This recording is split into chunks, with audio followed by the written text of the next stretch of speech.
Hello, lovies! It's another Pamper Day. There is a The Elixir Aesthetic Center sa Argao. So today we'll be availing multiple services from them, starting off with underarm laser hair removal and whitening. So first step is i-shave gyud dayon ang ilok kay of course dili man ta ka-shave sa ato ang selves sa balay kay they need to monitor the growth of the hair sa atong ilok, so mo nang sila gyud dapat ang mag-shave. So karon gi-cleanse na atong ilok after shaving using facial cleanser, and then mo na siya guys, limpyuhon sa dayon na ang atong ilok before butangan og gel para sa laser machine. So that's cleaned already. So next is the gel. Mo na ang liquid gel na gibutang sa ato ang ilok, and then mo proceed na dayon ta sa laser hair removal. So if you can see, there are 1,000 shots of laser nagibutang sa atong ilok guys, nagiigo sa atong ilok para matangtang, para mga matay ang roots sa atong mga hair. So after sa underarm hair removal, laser whitening and laser hair removal, karon kay proceed na ta sa facial guys. So ang facial cleanser gigamit ni Giselle kay ang facial foam cleanser gimassage na sa atong naong para matangtang ang mga buling-buling ug mga abog-abog ug uban pang mga dead skin cells sa atong naong guys. So that's the first step of our Korean glass skin facial treatment. So after the facial cleanser, mo proceed na dayon ta sa facial scrub. Facial scrub is used to remove stubborn dirt, mga whiteheads and blackheads, and dead skin cells as well. So, taas og process ang Korean glass skin facial treatment and worth it ra kayo siya.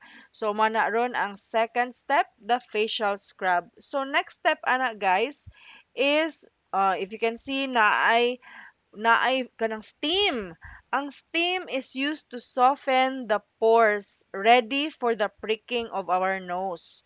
So, while ga facial scrub, gion na ang hot steam. So if you can see, giprick na ang atong nose ni Giselle. And every session jud na guys, weekly jud na, daghan gyud kaayog matangtang na mga whiteheads and blackheads sa akong ilong ug uban facial parts. So next step is the retinol serum. Aside from the benefits that you get from the retinol serum na makapa-moisturize and makapa-glow sa atong naong, ang usa po ni siya sa gamit niya is to make the equipment just glide through your face later on para dili siya mopilit kay mostly metallic ang mga equipments na ginagamit sa atong naong.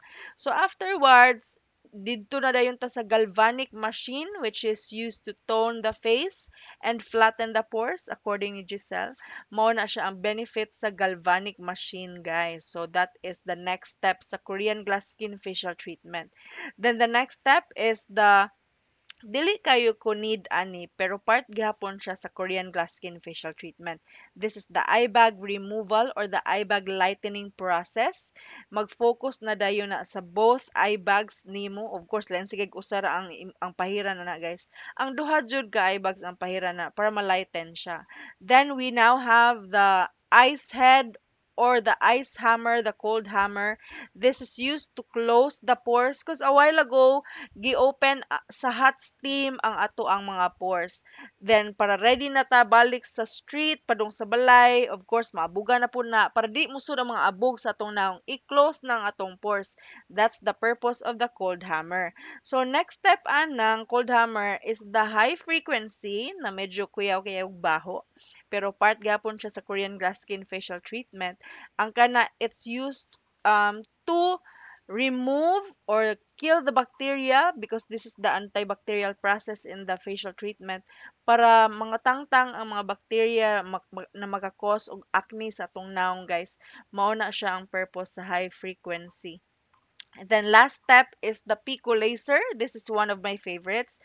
This is used to remove mga acne marks og mga kanang dark spots sa atong naong. So medyo loading ko karon. So mo na siya ang last step sa ato ang process na gi-enjoy karon sa Elixir Aesthetic Center. Thank you so much for watching this video and I hope to see you in my next vlog, lovies. Thank you so much. Bye.